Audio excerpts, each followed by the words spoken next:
Hi, and thank you so much for watching. I'm Lukunka Mlenga here at No Last Doubt. Today I'm going to walk you guys through the process of using green screen with Atem Mini. But if you're new to the channel, make sure that you hit the subscribe button and also hit the notification bell for further alerts.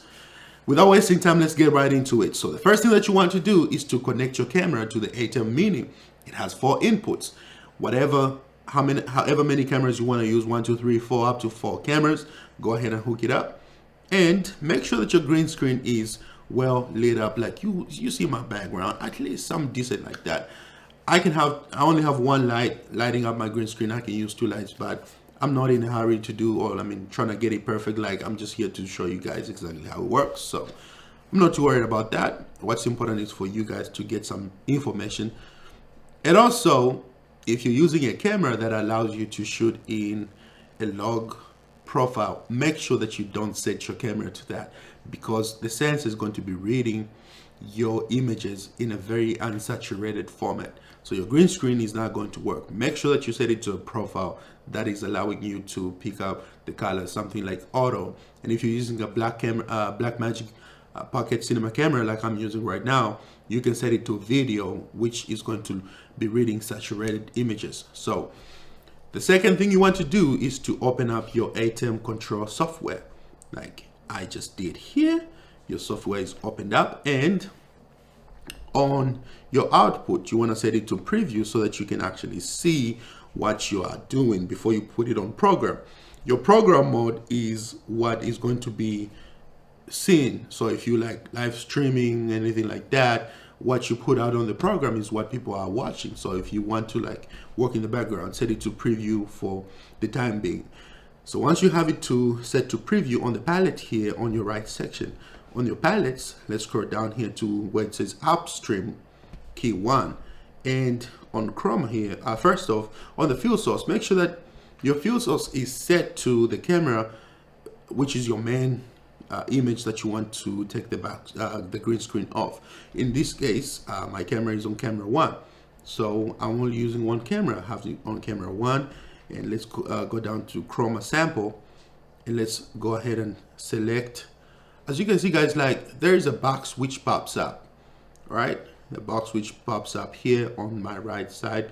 You can see I can make it a little bit bigger just by scrolling that, or I can make it smaller, and that's our box right there. So before we do anything else, before we hit the preview button there, one thing that you guys have to make sure is when you look on your left hand side here where it says preview, whatever your preview is set to, once you remove your green screen, your preview here, which is highlighted, is going to be your background for the green screen. So right now, if I hit preview over here, see my preview hasn't changed. There is one setting that we need to change over on the preview tab here, which is MP1. So my MP1 here, if I go to my palettes here, I'm gonna scroll up, and we're going to go to, from palette, we're going to go to MP1. Let's go ahead and select MP1 here. I'm having a little trouble to hit MP1. Okay. So let's go ahead and select MP1, and MP1 is Media Player 1. So MP1 here, as you can see, guys, I have some images set. So how do you set images in MP1? When you go on the bottom here, it shows you where it says media, and on your media here, you have an option to select your media.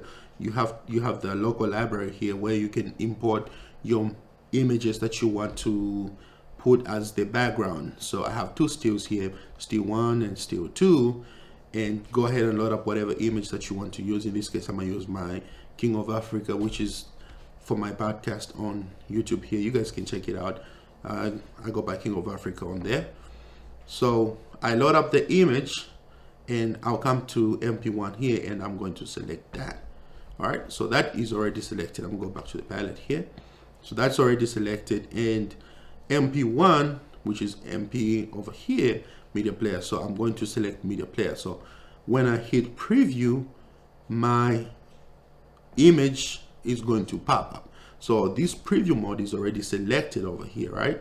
So once I select MP1 here, you see that the image changes.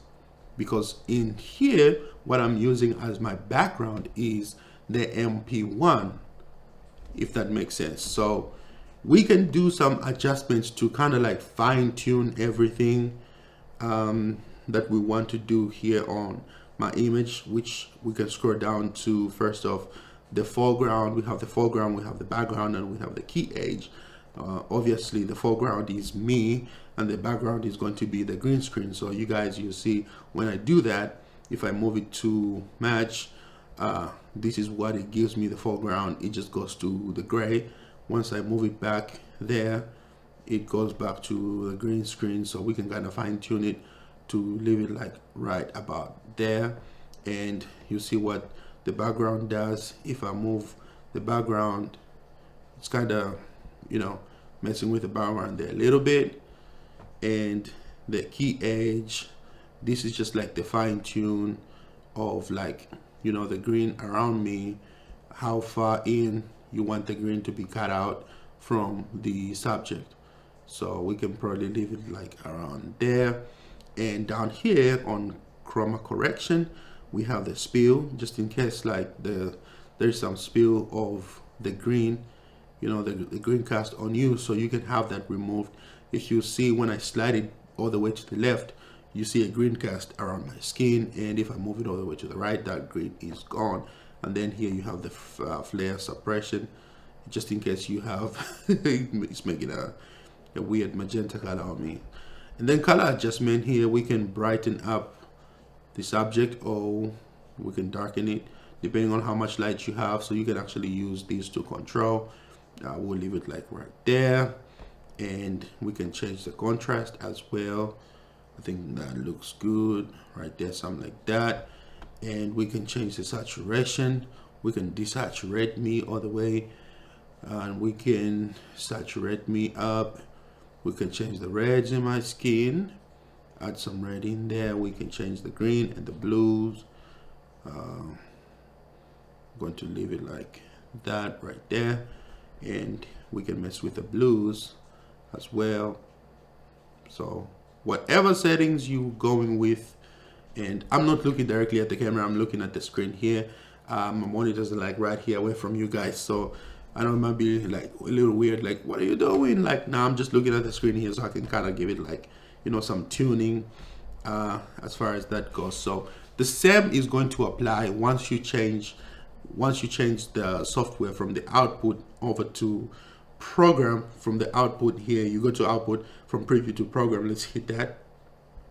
You see like what's going on, it just changed back to green. Yeah, it changed back to green because on the program here, now on the top on the program, remember what's on the program is what people are seeing, so we haven't messed around with anything on the program. So the same applies. What we just need to do is to go to MP1 here. The MP1 is selected, and you're like, oh no, what's going on? We're just going to hit on air. As long as you hit that on air button, you're going to pop up. So don't worry, the preview just helps you to key things around.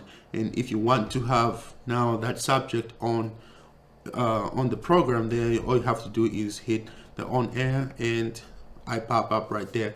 You can see me. So I hope that was helpful, guys. These are just like the basics. If you want, you can dive more into, you know, there is probably other people out there that will have videos about, you know, more advanced settings. I haven't done a video yet. I'll be coming up with more advanced settings on the green screen, but hey, at least this gives you kind of like a basic start on how to use green screen with Atem Mini.